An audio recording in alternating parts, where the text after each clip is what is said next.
कांग्रेस ने सोनिया गांधी और राहुल गांधी को नेशनल हेराल्ड मामले में टारगेट किए जाने के आरोप लगाए हैं।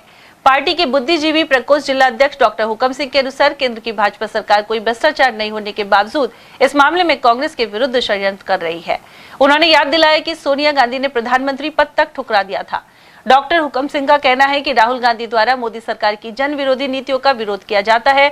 ऐसे में कांग्रेस पार्टी के साथ ही गांधी परिवार की छवि को खराब करने का प्रयास हो रहा है।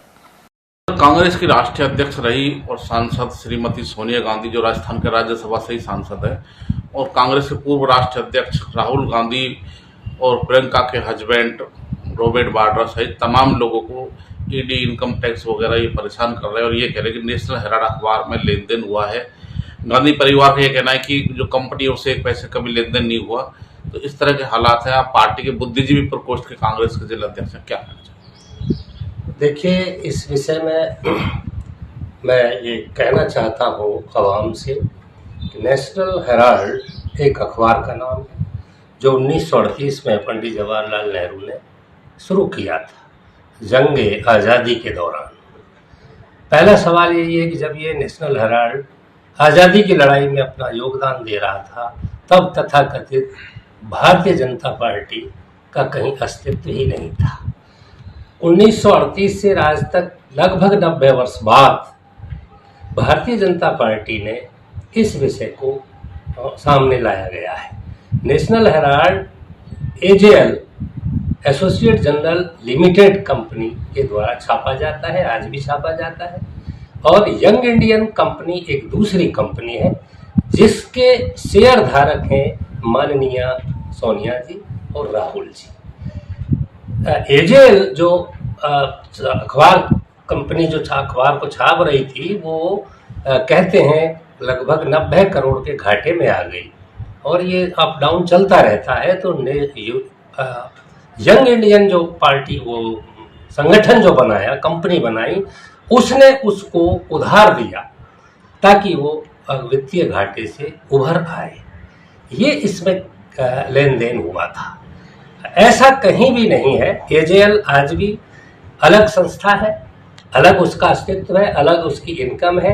एजेएल का कोई भी शेयर या कोई भी इनकम यंग इंडियन को नहीं मिलता है। यंग इंडियन अलग है, एजेएल अलग है। पुनरअपि चूंकि दोनों कांग्रेस पार्टी के संगठन है, कंपनियां हैं, और ऐसा आपस में किया जा सकता है, होता रहता है, लेकिन इसको आधार बना करके ईडी ने और 5,000 करोड़ की संपत्ति बताया गया है एजेएल को, जबकि इनकम टैक्स ने 359 करोड़ की उसको आंका गया है। तो मैं ये कहना चाहता हूं कि ये सफेद झूठ है। इसमें किसी भी प्रकार की कोई मनी लॉन्ड्रिंग माननीय सोनिया जी ने, राहुल जी ने, मोतीलाल वोरा ने नहीं की है। ये एक षड्यंत्र है और इन ऐसे नेताओं को, ऐसे परिवार को फंसाया जा रहा है जिनकी कई कई पीढ़ियों ने शहादत दी है। और मुझे आश्चर्य होता है, पंडित जवाहरलाल नेहरू देश के प्रथम प्रधानमंत्री, जिनको चाचा के नाम से पूरा देश जानता था।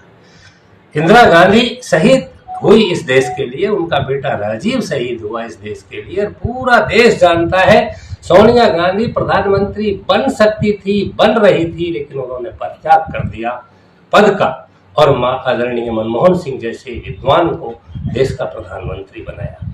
तो मेरी समझ में नहीं आता कि जिस परिवार की इतनी बड़ी शहादत है, जिस परिवार ने देश के लिए ये किया, उस परिवार को एक मामूली से मनी लॉन्ड्रिंग है ही नहीं, उनके अंदर की बात है, उसमें कोई ऐसा कोई लेन देन हुआ ही नहीं है। मैं फिर कह रहा हूं कि एजेएल का कंपनी का सिस्टम अलग है, यंग इंडियन का अलग है।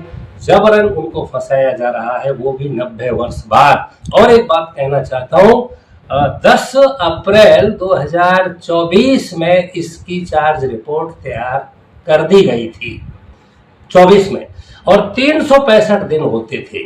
चाहते तो इसको ये खत्म कर सकते थे, लेकिन 9 अप्रैल 2025 को लास्ट डे 365वें दिन चार्ज रिपोर्ट कोर्ट में दाखिल की गई है। ये जानबूझकर इन पार्टी की छवि को खराब करने का षड्यंत्र है और ऐसे महान परिवार के नेतागिरी, उनके देश के प्रति शहादत और उनकी राष्ट्र भक्ति पर एक ये चिन्ह है, मैं इसका पुरजोर खंडन करता हूं।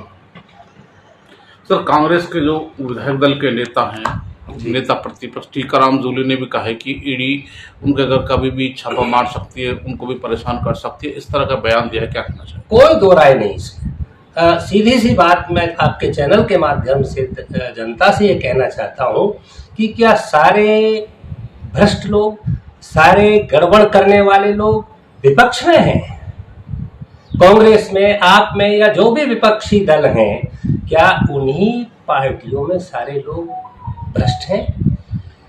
कल ही मैंने सुन रहा था कि लगभग 190 ईडी ने केस किए हैं और उनमें 2 में ही चालान कर पाए।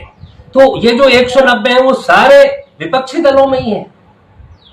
और वो नेता जो सुबह कांग्रेस में था और शाम को अगर वो बीजेपी में चला जाए तो उस पर चाहे कितने ही करोड़ का गबन हो, कितने ही करोड़ का आरोप हो, वो बिल्कुल वॉशिंग मशीन में धुल करके साफ हो जाता है। तो ये देश है, ये जनता है, ये जनार्दन है, ये जानती है, समझ रही है। कम से कम इंसानियत के नाते अगर ईडी को ईमानदारी से काम करना है, सीबीआई को ईमानदारी से काम करना है, इनकम टैक्स को करना है, तो भ्रष्ट तो बीजेपी में भी हो सकता है, कांग्रेस में हो सकता है, जनता दल में हो सकता है, बसपा में हो सकता है। सभी के प्रति बराबर की कार्रवाई करनी चाहिए। आपको संज्ञान में लाना चाहता हूं, कोटपुतली में मैं नाम नहीं लूंगा, कोटपुतली का पिछले उच्च शिक्षा मंत्री था, उसके ईडी ने छापा मारा, 100 करोड़ की संपत्ति पाई गई, जो अखबार में बताया। शाम को बेचारे को बीजेपी ज्वाइन करनी पड़ी और वो आज बीजेपी में मौजूद है। और हाल ही बहरहाल दिल्ली में जज के यहाँ कितना वो पैसा मिला है, उसकी तो FIR तक लॉन्च नहीं।